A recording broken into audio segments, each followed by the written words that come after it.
Magandang gabi, everyone. Ayun. Nakapagsalita tayo kasi tulog na si Ama. Andito ako ngayon sa kwarto ko, guys. So, hindi na ako doon natutulog sa kwarto niya kasi medyo sensitive si Ama. Tapos panay kasi ako labas ng labas. Medyo naiinis siya. Pero okay na yun, nandito kasi kahit pa paano. Medyo kampante kasi hindi ko mapigilan yung liit. Labas ng labas, ihi ako ng ihi. Naintindihan ko naman siya, guys. Siyempre, ganun talaga.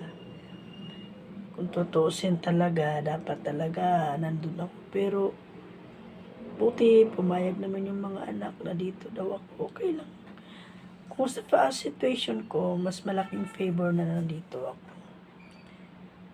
Kasi si Ama rin kasi masailan. Yung alaga ko, guys, masailan siya. Ay, gusto niya, pag natutulog siya, tuloy-tuloy. Ayaw niya yung naiistorbo siya. Kaya naintindihan ko rin. Yun.